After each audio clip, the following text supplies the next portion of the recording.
In an earlier episode in this series, I talked about the songwriter's antennae. It's that wonderful faculty that writers develop so they can tune into their environment and be aware of possible ideas coming at any time and from any source. You know, the overheard conversation on the bus, the headline in the newspaper, sign in a window is all raw material for songwriters, right? Well, what about looking closer to home? Do you have the presence of mind to observe and document your own life experiences as they're happening and then transform them into a song?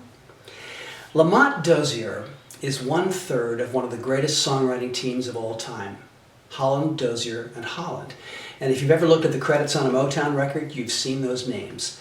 They've written hits for the Four Tops, for Martha and the Vandellas, Smokey Robinson, and perhaps most memorably, the Supremes, for whom they wrote Where Did Our Love Go, Baby Love, You Keep Me Hangin On, and so on. In this episode, Lamont talks about mining his own life for song material. And after he tells one story, you'll find yourself wondering, is nothing sacred?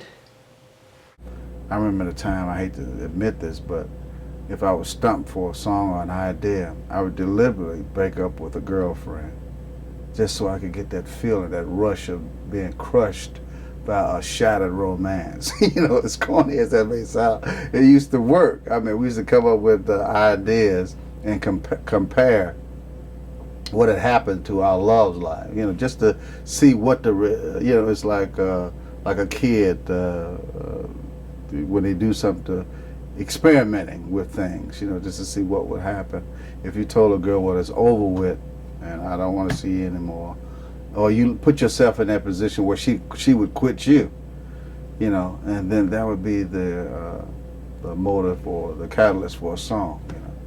Is that where a song like You Keep Me Hangin' On would come from? No, I Can't Help Myself, or you know, something like that, I guess, too. Yeah, My World Is Empty Without You. Sure. I'm curious. Fun. I'm curious to know, Lamont, where some of those songs came from. I read at one point that "Stop in the Name of Love," for example, came out of a conversation. Yeah, argument between me and my girlfriend at the time. It was so corny that I don't know. We started not even music. I mean, but we were really into a verbal fight and about something, and somehow or another, the word "stop in the name of love" or "stop the," you know, when are you going to stop this? And I said, Christ, in the name of love. I mean, when, you know, stop, you know, you browbeat me or something, you know, like that. And when I put the stop in the name of love, there it was, you know. So the next day or following days, it came out again when Brian and I were working on this track. I said, man, I got the perfect title for this thing, you know. The idea is "Stop in the Name of Love," you know. I said, you know, where you're having a lot of people thought it come from the old sign, like the traffic sign, you know, because the Supremes wind up doing the traffic stop thing, you know, the police used to do back east there. And it was a little bit of that, but mostly from this argument that had taken place. In the name of love, before you break my heart, won't you stop? Baby, baby, I'm aware of where you go.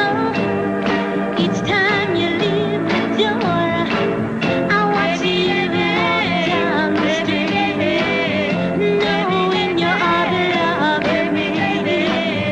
This time before you run to her, leaving me alone and hurt.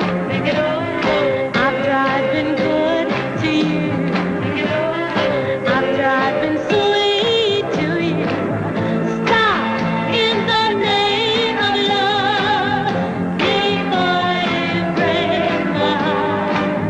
Stop in the name of love before you break my heart.